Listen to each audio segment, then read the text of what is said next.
Hello everyone, welcome to the last episode of clinical case discussion of parotid swelling.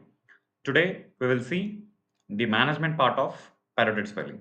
Okay, so whenever you hear the word management, it includes both investigations as well as treatment. And again, investigations can be divided into routine investigations and specific investigations. The three main classes of specific investigations will be: one is laboratory investigations, second one is imaging, third one is pathological investigation. So, in case of parotid swelling, what are the important investigations that should be done? First one is the specific investigations. The first component will be laboratory investigations. There is nothing like specific lab investigations, just routine blood investigations like complete blood picture, blood grouping typing, LFT, RFT, serum electrolytes, chest X-ray, PAVU, ECG, HIV, HBsAg, HCV, like that. And apart from that, when it comes to imaging investigations, as I already told you in the first video, that is introduction to case sheet writing, always imaging investigation should be done first, then only pathological. So, in imaging investigation, it is a general dictum that ultrasound is an extension of clinical examination. So, here also, the first imaging investigation we will go in specific is ultrasound, parotid region, and neck. We will see what are all the things we should look for in subsequent slide. And another one is second one is CT parotid and neck. Please understand, CT is not done in all cases of parotid swelling. There are certain investigations. Like first one is whenever you have got deep lobe involvement deep lobe involved. Then second one is whenever you have got facial nerve paralysis features.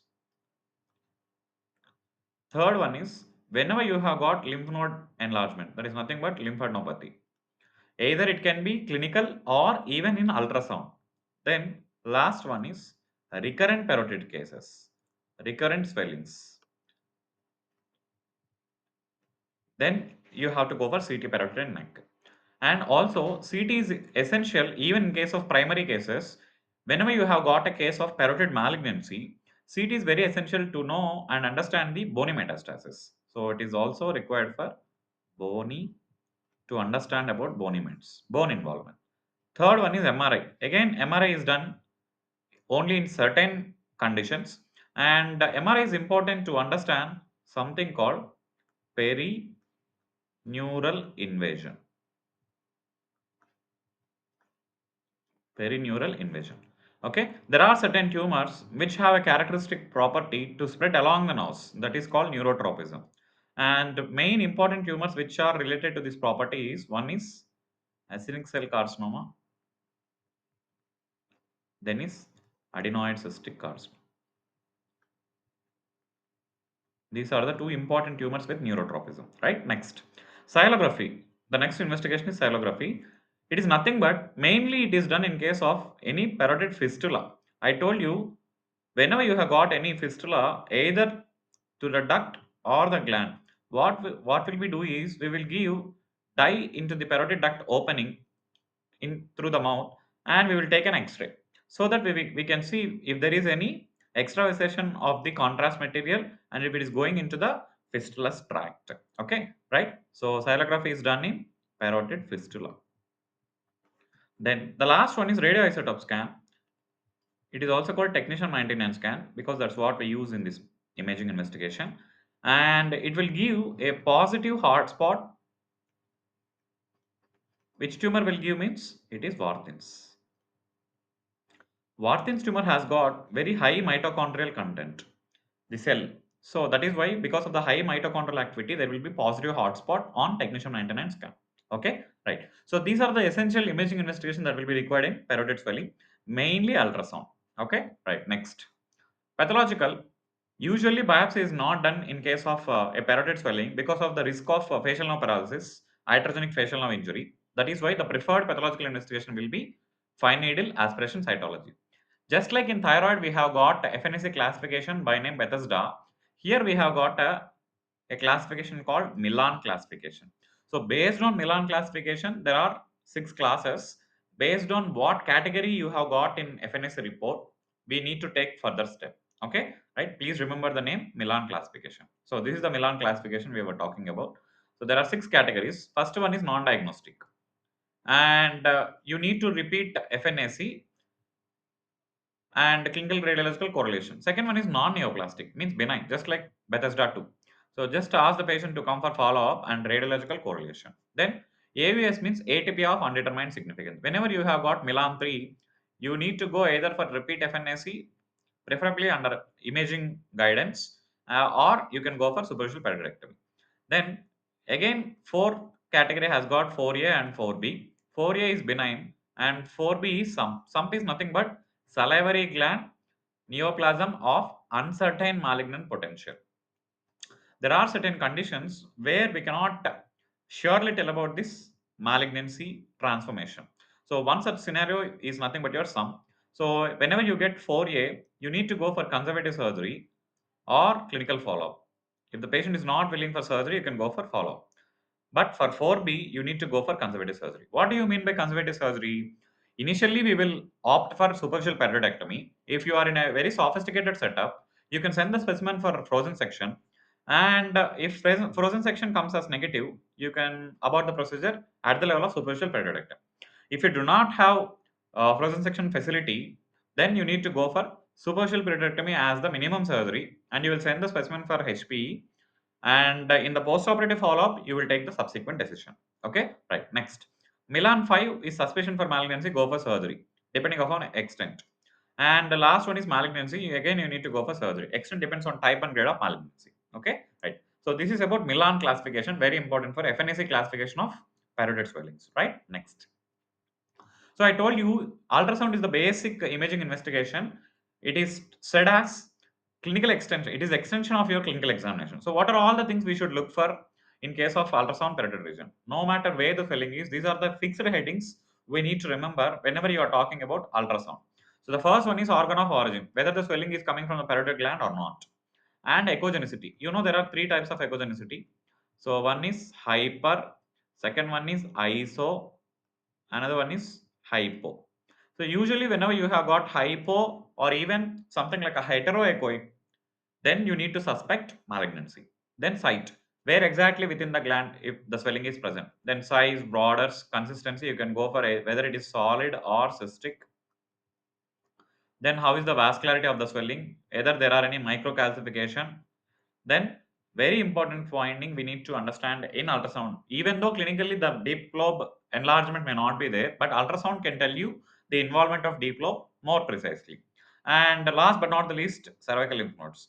Even though clinically they are not enlarged, there are something called subcentimetric lymph nodes. So subcentimeter lymph nodes, subcentimetric lymph node, nothing but less than 1 centimeter lymph node.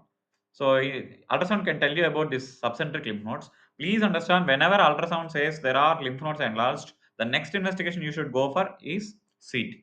Okay, right. Next, so coming to the little bit theory discussion of this parotid swelling. So there is a classification of salivary gland tumors. This is what is given in your SDAS. So first one is benign. You know that epithelial and mesenchymal, that is nothing but it is also called stroma. So what are the benign tumors arising from the epithelium? So the most common benign tumor is your pleomorphic adenoma. Then next is your papillary cystadenoma lymphomatosum, which is also called adenolymphoma or Warthin's tumor. Okay, right. Next is the benign tumors of stroma are nothing but your hemangioma, fibroma, lipoma. Okay, then coming to malignancy. So very long-standing pleomorphic adenoma, very rarely it can undergo malignant transformation. In such scenario, it is called carcinoma ex pleomorphic adenoma. The other malignancies are mucoepidermoid carcinoma. This is the most common malignancy in parotid gland. Then is your adenoid cystic carcinoma and acinic cell carcinoma. I told you these two tumors have a peculiar property of perineural invasion or neurotropism. Okay, so this is just the short version of classification of salivary gland tumors. In Bailey and Low, it has given a very big table. So just go through this. What are all the important high grade tumors and what are all the important low to intermediate grade tumors, and what are all the list of what is the list of malignant epithelial tumors and benign epithelial tumors they have given. So some of them what we have already seen is pleomorphic adenoma, and also there will be cystadenoma lymphomatosum, etc. So other ones are oncocytoma, Warthin's tumor, that's what we have just discussed. So just go through this table once. Next is what is rule of 80. Please understand there is something called rule of 18 major salivary gland swellings. So 80% of swellings which occur in major salivary glands occur in 80% of swellings occur in parotid gland, out of which 80% are benign. Out of these benign tumors again, 80% are pleomorphic adenoma. So 80% are pleo.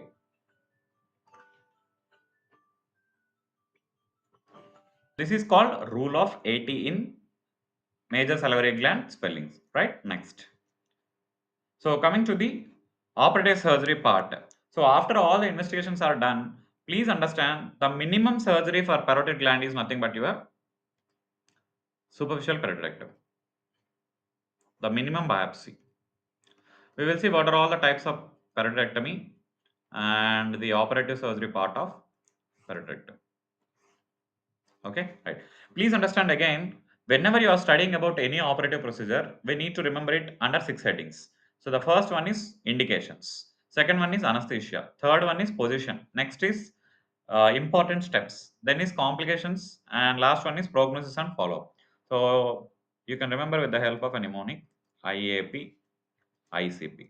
No matter whatever surgical procedure you are studying or you need to remember, you can remember it under 6 headings: indications and contraindications, anesthesia, position of the patient, important steps, complications, prognosis, and follow up. Okay, right. So we will see this for our superficial parotidectomy. Before that, I told you this is called parotid region bound by superiorly zygomatic arch, posteriorly sternocleidomastoid muscle, anteriorly masseter muscle, anatomical boundaries. Right. Next. What are the important types of parotidectomy and what are the indications for each type of parotidectomy? So mainly there are two types of parotidectomy broadly: superficial parotidectomy and total parotidectomy.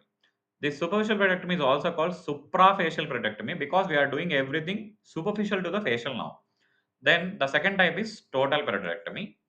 So I told you the one important anatomical landmark which tells us that this part is superficial lobe and this part is deep lobe means the anatomical structure is fasciovenous plane of Pate. Okay, right. So again, total parotidectomy is of two types. It depends on what is happening to the facial nerve. If you are preserving the facial nerve, that is called total conservative parotidectomy. If you are sacrificing the facial nerve, then the type of surgery is called total radical parotidectomy. Usually, superficial parotidectomy is done for benign or low-grade tumors of superficial lobe, that is the minimum biopsy, or in case of any metastasis to parotid lymph nodes, then chronic parotitis refractory to conservative treatment, especially in superficial lobe. Then total conservative parotidectomy is usually done for deep lobe tumors without involvement of facial nerve, so not involving the facial nerve. Then, whenever you have got any tumor which is involving the facial nerve or which is causing the facial nerve paralysis, you need to go for total radical parotidectomy. So, facial nerve is sacrificed, right? Next.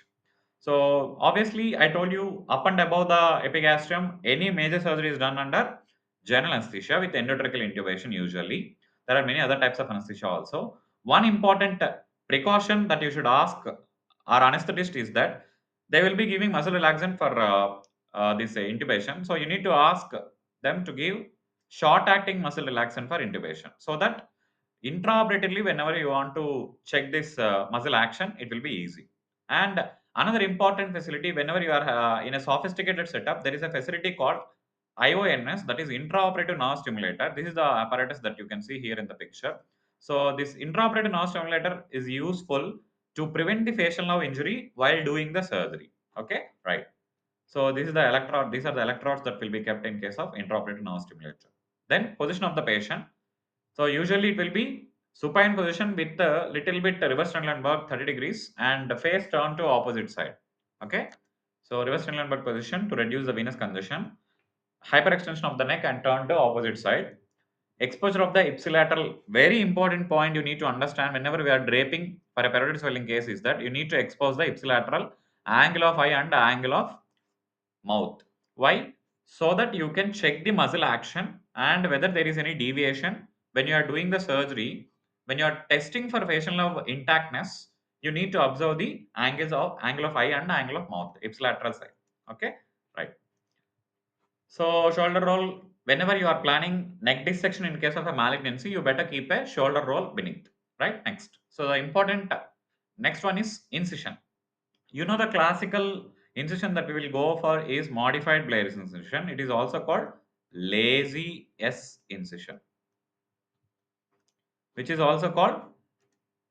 So better we give any infiltration with a vasoconstrictor, nothing but adrenaline along the planned skin incision. So this is called modified Blair's incision, which is also called lazy S incision. This is also called preauricular mastoid cervical. You can follow the incision here. This is the preauricular region, mastoid or cervical region. That is why it is called preauricular mastoid cervical incision. Okay. Then another incision which is done usually by plastic surgeons, etc., is nothing but your facelift incision. So this is called facelift incision and modified facelift. Okay. So most commonly what we do is lazy incision. That is nothing but modified blade incision. Next, raising the flaps. So the next step is, once you make the incision, the next step is raising the flaps. So anteriorly you have to raise the flaps till the anterior border of the parotid gland, and posteriorly you can expose till the tail of the parotid gland. So here this is the parotid gland tail somewhere here, and anteriorly you need to go for anterior border of the gland till the anterior border of the gland here. Next, you will witness one important nerve, that is nothing but your greater auricular nerve. So, greater auricular nerve. Please understand, greater auricular nerve is a sensory branch which is coming from C to C3. This is the root value, and it has got two divisions. One is anterior division, sorry, this one, anterior division and posterior division. You can sacrifice anterior division if it comes in your procedure, like you can sacrifice this, but you need to preserve the posterior division. Okay, so this is the sensory area supplied by this greater auricular nerve. Okay, right. Next, so once you see the tail of parotid, you have raised the flap till the tail of parotid. Then you will start dissection from the tail of the parotid. So you will dissect there, and you can see sternocleidomastoid by dissecting deep to the posterior branch of greater auricular nerve. Posterior of digastric is exposed, and this is another important landmark. Posterior of digastric is another important landmark to identify the facial nerve trunk. So you can see here. We will discuss what are all the important landmarks to identify the facial nerve. So next one is, you will just lift the lobe and you will open the preauricular space by dividing the attachments of parotid and cartilaginous external artery canal by blunt dissection, so that it will expose another important landmark called tragal or Conley's point. Okay, right. Next one is, I told you this is the most essential and most important step of the surgery, identifying the fasciavenous plane of Pate. So I told you what are the structures present in the fasciavenous plane of Pate, superficial to deep. So this is superficial, this is deep. First one is, as the name itself says, first one is facial nerve. So this is the facial nerve. The second one is venous. Venous is nothing but retromandibular vein. Deep to that you have got external carotid artery, right? So whenever you identify this plane, all you have to do is blunt dissection superficial to the facial nerve, and to remove the entire superficial lobe without damaging any facial nerve or its branches. Okay, right.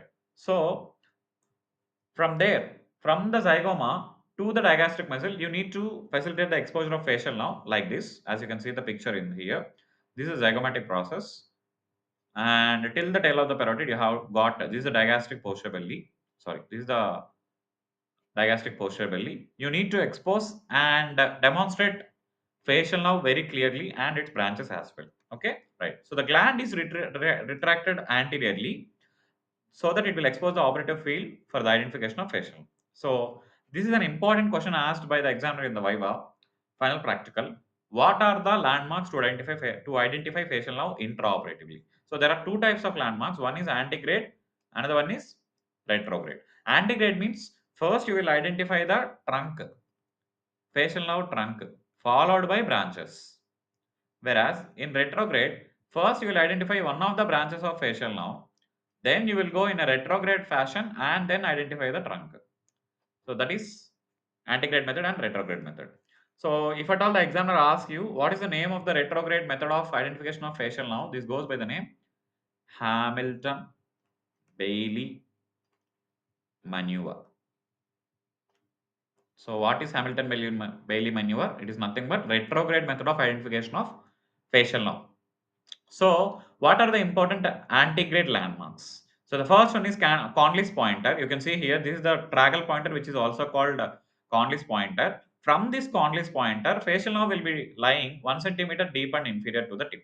So this is the tip of the tragal pointer. 1 centimeter deep and posterior, deep and inferior to this tragal pointer, you have got facial nerve here. So this is the facial nerve. Right. Second one is upper border of the posterior belly of digastric. So this is the upper border of the posterior belly of digastric. This is all posterior belly of digastric, and this is the superior border. Just above the superior border of posterior belly of digastric, you have got facial nerve here.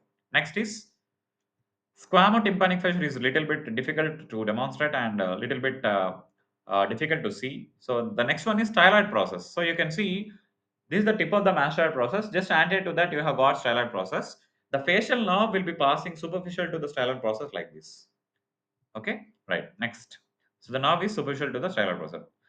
The last one is mastoid process. You can drill the tip of the mastoid and you can go for identification of main trunk of the facial nerve, right?